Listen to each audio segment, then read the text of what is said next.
Hello dear students, welcome to the class, welcome to this session of ICT virtual classroom. Dear students, मेरा नाम है Rajesh Chamola, teacher science ICT virtual classroom Dehradun से।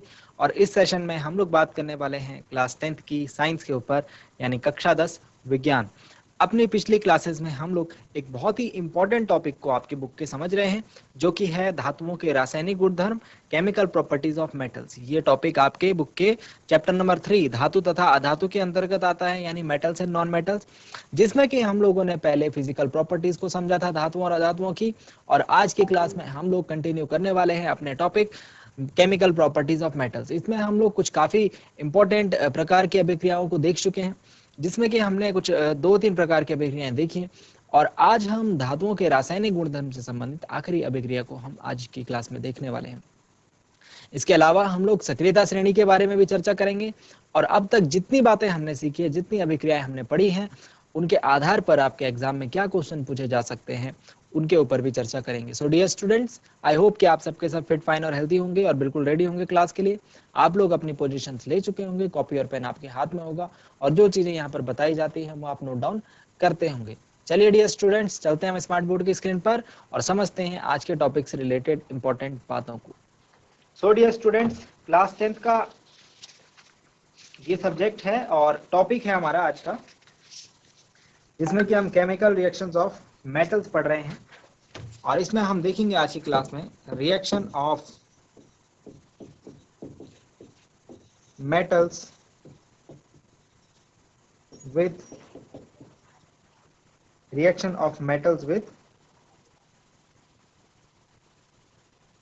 salt solutions of other metal, यानी कि धातुओं की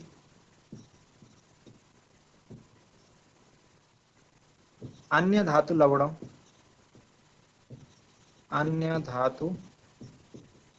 लवणों के विलयन के साथ अभिक्रिया।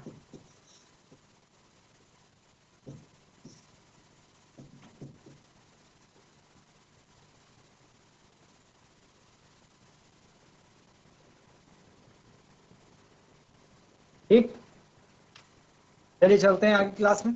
अब तक हम जिन बातों के ऊपर चर्चा कर चुके हैं, जिन टॉपिक्स को हम समझ चुके हैं बच्चों, वो है धातुओं के रासायनिक गुणधर्म। धातुओं के रासायनिक गुणधर्म में हम लोग कुछ इंपॉर्टेंट प्रकार की अभिक्रियाओं को समझ चुके हैं, जैसे कि वायु में दहन। वायु में दहन मतलब ऑक्सीजन के साथ अभिक्रिया।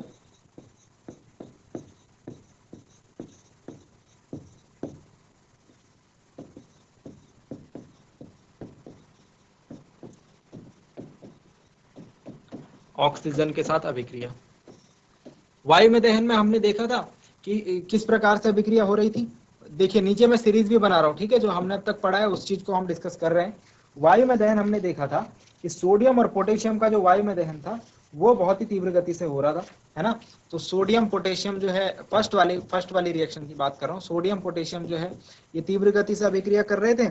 उसके बाद हमने देखा कि जो एल्यूमिनियम का है, एल्यूमिनियम का जो ऑक्साइड बनता है, ठीक है।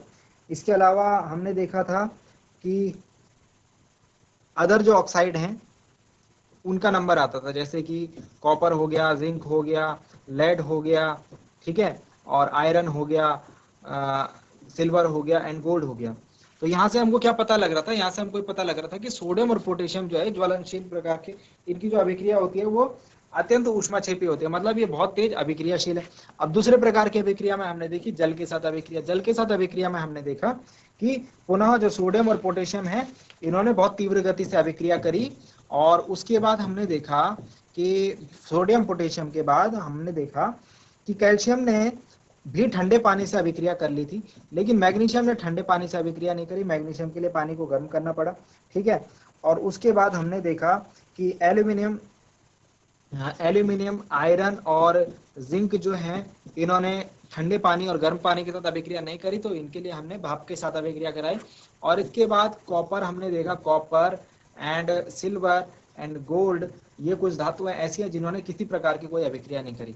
तो हम जो भी अभिक्रिया कर रहे हैं उसमें हमको एक क्रम मिल रहा है, उसमें हमको तो धातुओं का एक क्रम मिल रहा है जिससे कि हम पता लगा पा रहे हैं कि कौन सी धातु तीव्र गति से अभिक्रिया कर रही है और कौन सी नहीं कर रही है। इसके बाद हमने देखा अपनी पिछली क्लास में अम्लों के साथ अभिक्रिया। तो अम्लों के साथ अभिक्रिया में हमको तो ये बात क्लियर हो चुकी है, सोडियम पोटेशियम जो है तीव्र गति से अभिक्रिया करते हैं। लेकिन इसके बाद जो बीच की जो धातुएं हैं इनके बीच में हमको जो है डिफरेंस क्लियर पता लग पाया। यहाँ पर हमको क्रम पता लग पाया कि मैग्नीशियम जो है तीव्र गति के साथ अभिक्रिया करता है, फिर एल्यूमिनियम का नंबर आता है, फिर जिंक का और फिर आयरन का। तो अब हमारी जो ये श्रेणी है, जो सीरीज है, ये थोड़ा बहुत क्लियर होती हुई हमको दिखाई दे रही है। और इसके बाद लास्ट में जो Ag है और Au है, सिल्वर है और गोल्ड है, इसमें फिर से कोई अभिक्रिया नहीं करी, तो ये फिर से लास्ट में आ गए हैं सीरीज के। ठीक है, तो हमने इन सारी बातों को देखा और इसके बाद हम आज जो है इस श्रेणी को, इस सीरीज को और क्लियर कर देंगे अपनी 4th नंबर की जो रिएक्शन है इसको पढ़ के। जब हम देखेंगे कि एक धातु जो है अपने अन्य धातु लवण के विलयन के साथ अभिक्रिया किस प्रकार से करती है और ये अभिक्रिया किस प्रकार से होती है, तो हमें एक श्रेणी मिल पाएगी जिसमें हमने सारी धातुओं को एक ऑर्डर में, एक सीरीज में लगा दिया होगा और सभी हम क्या बात कर पाएंगे कि सभी का जो अभिक्रियाशीलता है, सभी का जो रिएक्टिविटी है, उसको हम लोग आज की क्लास में बना पाएंगे। आई होप आपको ये बात समझ में आ रही होगी। चलिए, इसको स्टार्ट करने से पहले कल की क्लास में, अपनी पिछली क्लास में हमने एक इंपॉर्टेंट पॉइंट को छोड़ा था, ठीक है, उसको हम लोग नोट डाउन कर लेते हैं। आप लोग इसको एक्स्ट्रा नोट करके लिखेंगे, नोट कीजिए मेरे साथ आप सभी। नोट में कभी कभी बार ये एग्जाम में क्वेश्चन पूछा जाता है, एग्जाम नहीं तो कॉम्पिटेटिव एग्जाम्स में पूछा जाता है। क्वेश्चन क्या है? क्वेश्चन है एक्वा रेजिया से संबंधित। एक्वा रेजिया क्या है? तो लिखेंगे heading aqua regia, aqua regia. तो एक्वा रेजिया कुछ नहीं है, एक्वा रेजिया जो है दो अम्लों का एक मिश्रण है। जो अम्ल जो है वो स्पेसिफिक है और जो अनुपात है उनका जो रेशियो है दैट इज आल्सो स्पेसिफिक। क्या है अम्ल? दो अम्लों के नाम आपको ध्यान रखने हैं, सांद्र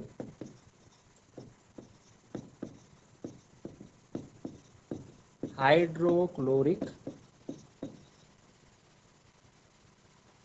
अम्ल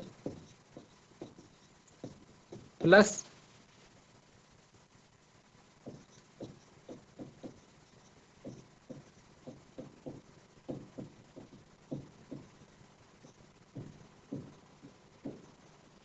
सांद्र नाइट्रिक अम्ल। सांद्र हाइड्रोक्लोरिक अम्ल को क्या बोलते हैं? HCl, concentrated hydrochloric acid, and सांद्र नाइट्रिक अम्ल HNO3, कंसंट्रेटेड नाइट्रिक एसिड। इनका जो अनुपात होता है बच्चों, वो आपको ध्यान रखना है।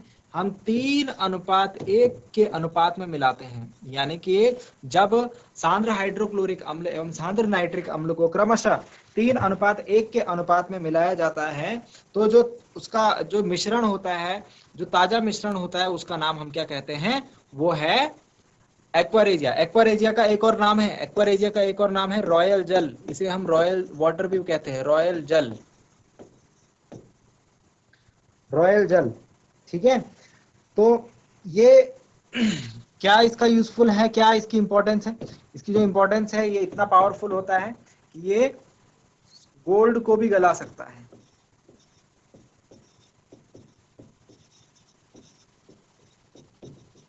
इतना पावरफुल ये मिक्सचर होता है कि ये गोल्ड को भी गला सकता है। ठीक है, तो एक्वा रेजिया इतना शक्तिशाली एक मिश्रण होता है कि ये गोल्ड को भी गला सकता है। ठीक है, और इसकी जो प्रकृति है, ये एक प्रबल संक्षारक है।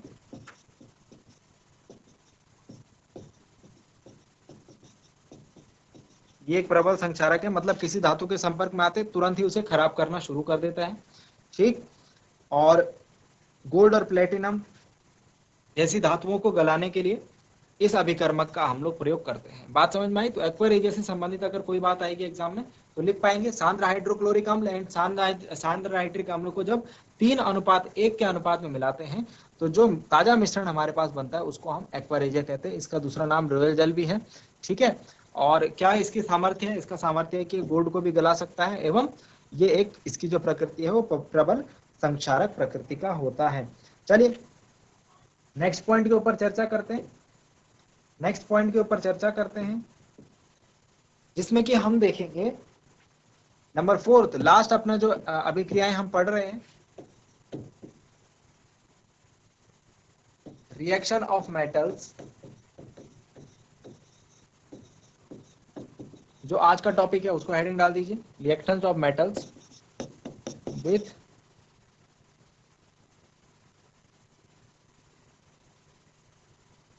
metal salts, with metal salt solutions.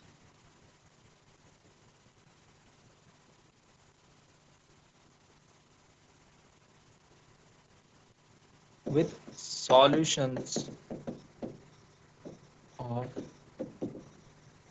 other metal salts. ठीक है, इस अभिक्रिया में हम लोग क्या बात करने वाले हैं कि एक धातु है वो अन्य धातु के लवण विलयन के साथ अभिक्रिया करेगी। ठीक, तो देखिए धातु ए है, हम इस अभिक्रिया को पढ़ चुके हैं इसीलिए मैं इसे थोड़ा स्पीडली बात करेंगे। धातु ए और दूसरी धातु का क्या होना चाहिए, लवण विलयन होना चाहिए। तो धातु है, दूसरी धातु होगी बी, सपोज कर रहे हैं हम, ठीक है, और उसका क्या है, लवण विलयन। जब ये अभिक्रिया होगी तो यहां पर हमको देखने को मिलेगा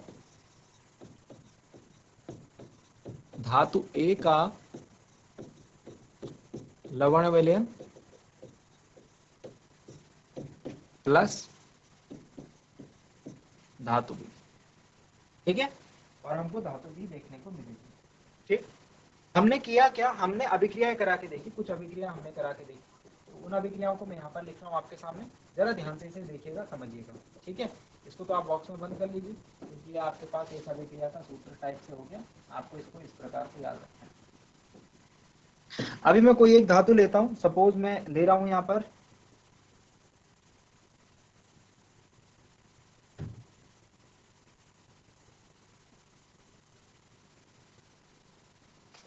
एक अभिक्रिया में यहां पर लिख रहा हूं कॉपर प्लस आयरन सल्फेट। देख रहे हो ना, धातु ए है और दूसरी धातु का लवण विलयन, इसको हम लवण विलयन कहते हैं। ठीक है, आई होप समझ पा रहे हो। और एक अभिक्रिया में इस प्रकार से लिख रहा हूं। मैंने दो अभिक्रिया करा के देखी, एक बार कॉपर धातु की आयरन सल्फेट के विलयन के साथ और एक बार आयरन धातु की कॉपर सल्फेट के विलयन के साथ। ठीक है, अब जरा ध्यान से देखना, जब मैंने आयरन धातु की अभिक्रिया कराई कॉपर सल्फेट के विलयन के साथ, जब मैंने आयरन धातु की अभिक्रिया कराई लोहे की अभिक्रिया कराई कॉपर सल्फेट के साथ, तो मुझे यहां पर देखने को मिला FeSO4 प्लस Cu, जबकि ऊपर वाली कंडीशन में मुझे कोई अभिक्रिया होती भी नहीं दिखी। आप कहेंगे ये कैसे हो गया, आप कहेंगे ये कैसे हो गया। इस प्रकार से मैंने चेक किया, अन्य धातुओं के लिए भी चेक किया, अदर धातुओं के लिए भी मैंने ये प्रकार चेक किया। ठीक है, जैसे सपोज एक बार और बात कर लेते हैं जिंक सल्फेट की, जैसे एक और बात कर लेते हैं जिंक सल्फेट की। तो जिंक सल्फेट के साथ मैंने देखा जिंक सल्फेट के साथ मैंने देखा आयरन की अभिक्रिया करा के, यहां भी देखा मैंने, तो यहां पे मुझे कोई अभिक्रिया होती भी नहीं। जिंक सल्फेट के साथ आयरन की अभिक्रिया कराई,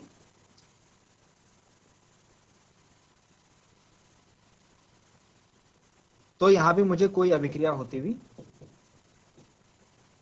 नहीं दिखी। लेकिन फिर से बता रहा हूं, एक और पॉइंट देखो, अभी समझ में आ जाएगा।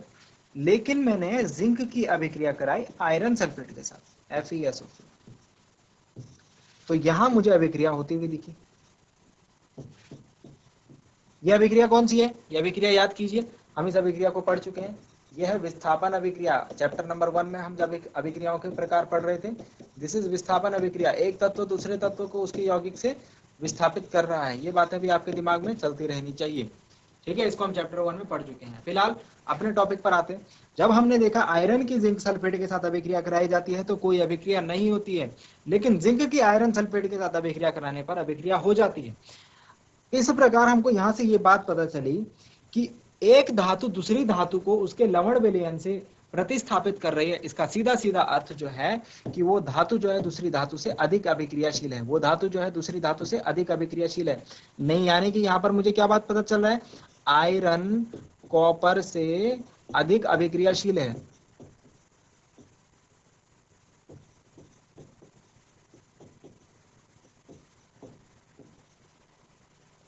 और नीचे मुझे क्या बात पता चल रही है यहाँ पर कि जिंक जो है आयरन से अधिक अभिक्रियाशील है।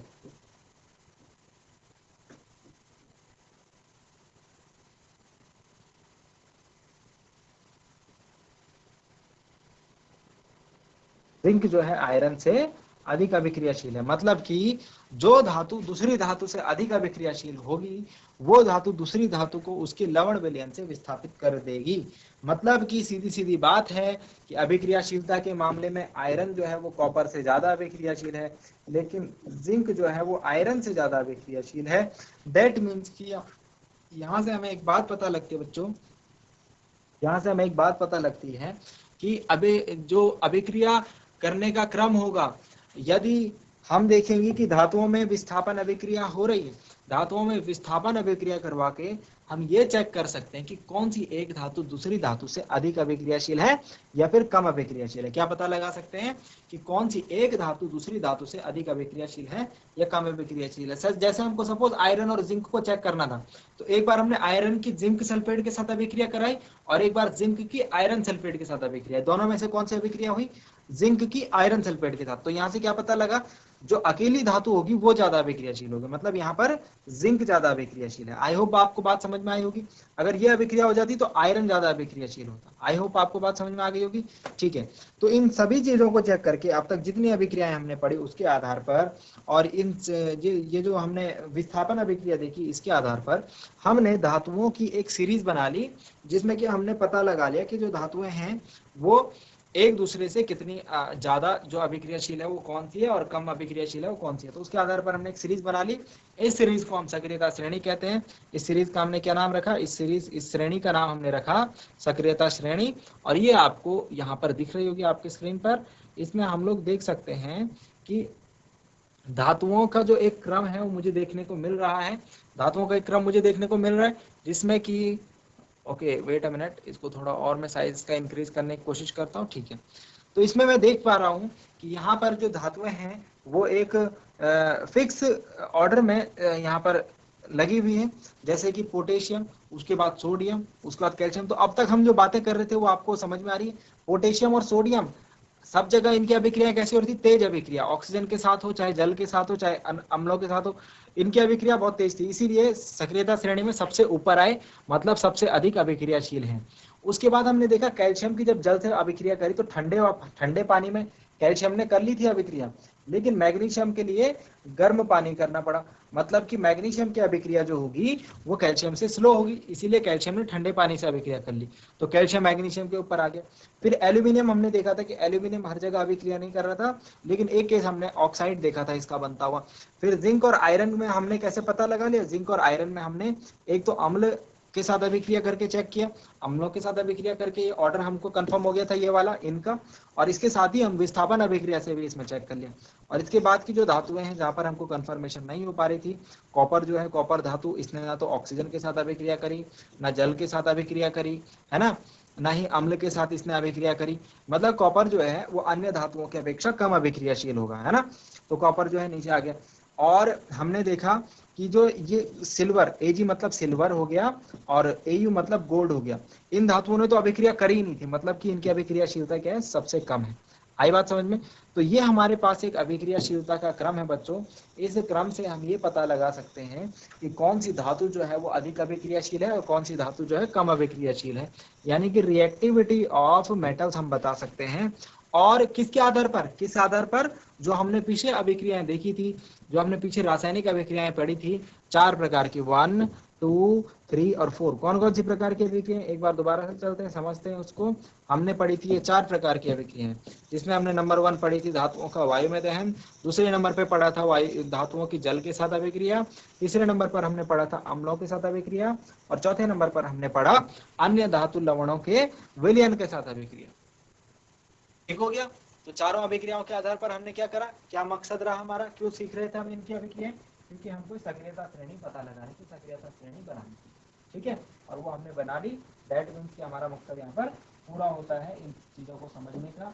अब हमारे पास एक श्रेणी है जिसके आधार पर हमें तुरंत पता लगा सकते हैं, तुरंत बता सकते हैं कि कौन सी धातु जो है अधिक अभिक्रियाशील और कौन सी धातु कम अभिक्रियाशील है। आई बात समझ में? आई होप आपको ये बात समझ में आई होगी। ठीक है, बोलो। सक्रियता श्रेणी के बारे में थोड़ा सा लिखेंगे, सक्रियता श्रेणी के बारे में थोड़ा सा लिखेंगे, इसको साइड कर देते हैं।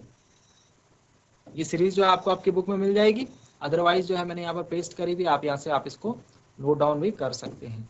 ठीक, तो सक्रियता श्रेणी के बारे में 2 लाइन लिखेंगे बस।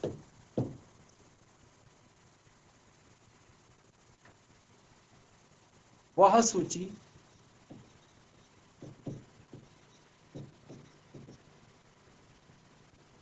वह सूची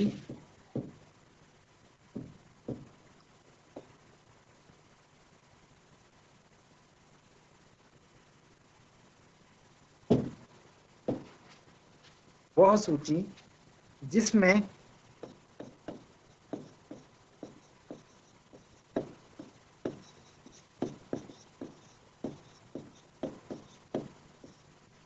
धातुओं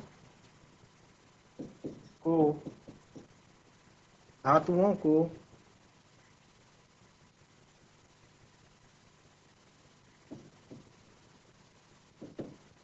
उनकी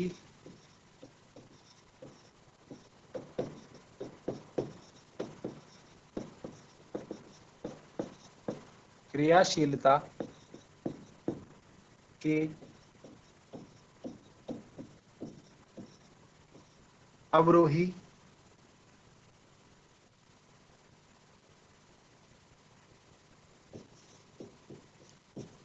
क्रम में व्यवस्थित किया जाता है,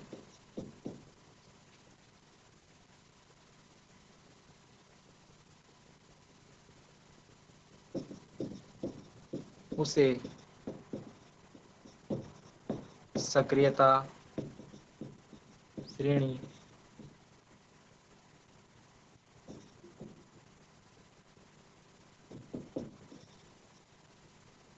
कहते हैं।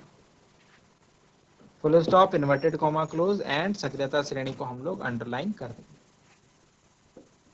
ठीक है, आई होप आपको ये बात समझ में आ गई होगी।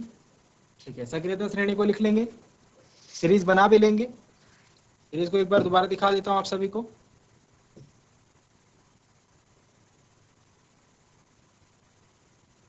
तो सबसे ऊपर है sodium potassium calcium, potassium sodium calcium, फिर है मैग्नीशियम, फिर है एल्यूमिनियम, फिर है जिंक, फिर है आयरन, फिर लेड, फिर hydrogen, than copper, mercury, silver, gold.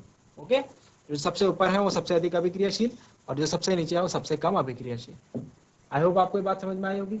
ठीक है, नेक्स्ट पॉइंट पर हम चलते हैं। तो अब हमारे पास है कुछ क्वेश्चंस, ये आपके एक्सरसाइज के कुछ क्वेश्चंस हैं और आई होप की जो बातें हमने अब तक करी उसके आधार पर ही ये क्वेश्चन हमारे पास है। क्वेश्चन ऐसा हो सकता है कि आपको क्वेश्चन जो है छोटे साइज में दिखे, कोई नहीं, मैं आपके लिए रीड कर देता हूं। ठीक है, सबसे पहला और सबसे इंपॉर्टेंट क्वेश्चन जो हमारे पास है, इसको मैं आपको लिखवा भी चुका हूं। दैट इज सोडियम को केरोसिन के तेल में डुबोकर क्यों रखा जाता है? सोडियम को केरोसिन में डुबोकर क्यों रखा जाता है, हमारे पास पहला क्वेश्चन है। सोडियम को केरोसिन में डुबोने का कारण ये है कि सोडियम, हम देखते हैं अगर सक्रियता श्रेणी के ऊपर नजर डालते हैं तो सोडियम जो है वो सबसे अधिक अभिक्रियाशील है। सोडियम जो है वो सबसे अधिक अभिक्रियाशील धातुओं में से एक है।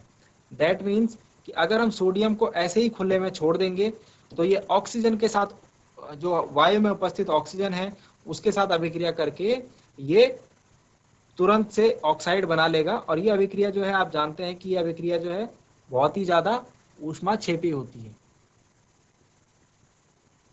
बहुत ही ज्यादा ऊष्माक्षेपी होती है। इसीलिए हम क्या करते हैं, सोडियम को हम लोग खुले में नहीं रख सकते, हम इसको क्या करते हैं, उससे बचाने के लिए केरोसिन के तेल में डुबो कर रखते हैं ताकि ये इस प्रकार की अभिक्रिया ना कर पाए।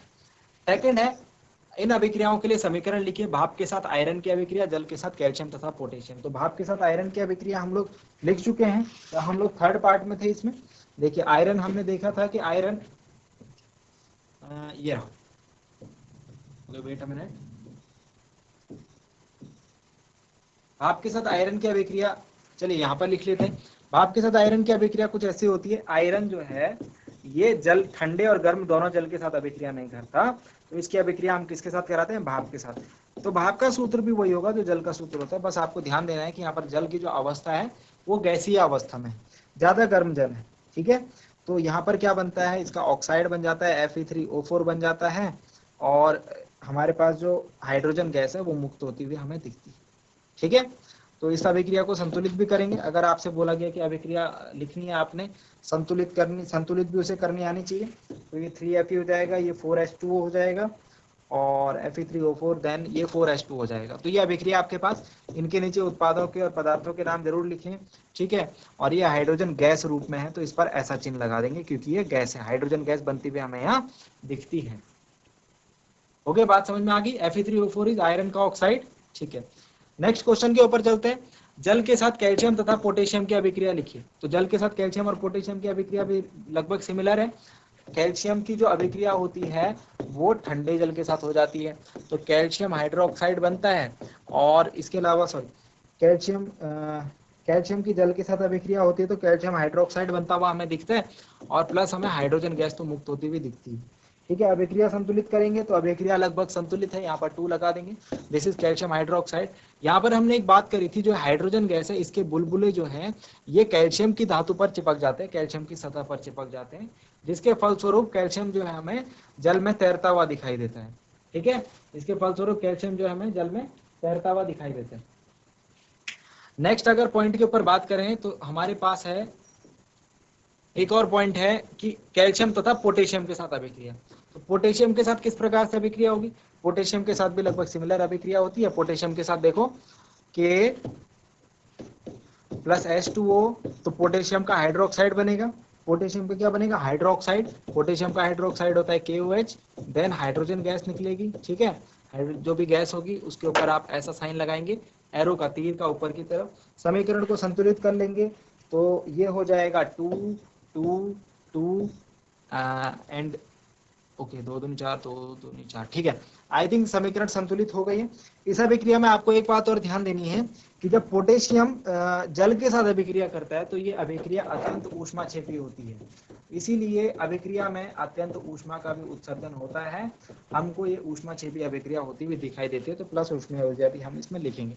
ये बातें आपको ध्यान में रखनी है, नाम लिख देंगे इसके नीचे, पोटेशियम का हाइड्रोक्साइड, ठीक हो गया। अब जो बचे हुए जो क्वेश्चन है बच्चों, हम लोग जो है इनको क्वेश्चन नंबर 3, क्वेश्चन नंबर 4 और क्वेश्चन नंबर 5 इनको हम अपनी अगली क्लास में करेंगे। आई होप कि अब तक जो बातें बताई गई वो आपके समझ में आई होंगी। अगली क्लास में हम जो अब तक हम पढ़ चुके हैं उसके आधार पर इन क्वेश्चंस को करने की कोशिश करेंगे। So dear students, I hope कि आज जो बातें आपको बताई गई वो समझ में आई होंगी, इंटरेस्टिंग लगी होंगी, और आपने आज की क्लास में कुछ नया जरूर सीखा होगा। अगली क्लास में हम लोग कंटिन्यू करेंगे ठीक वहीं से उन बातों को जहां पर हमने आज की क्लास में छोड़ा है, और मैं ये भी उम्मीद करता हूँ घर से आप इन्हें एक बार जरूर रिवाइज करेंगे, एक बार जरूर देखने की कोशिश करेंगे, सीखने की कोशिश करेंगे कि हमने क्या क्या पढ़ा। मिलते हैं अगली क्लास में एक नए और इंटरेस्टिंग टॉपिक के साथ। क्लास से जुड़ने के लिए आप सभी का बहुत बहुत धन्यवाद। Thank you very much and have a nice day.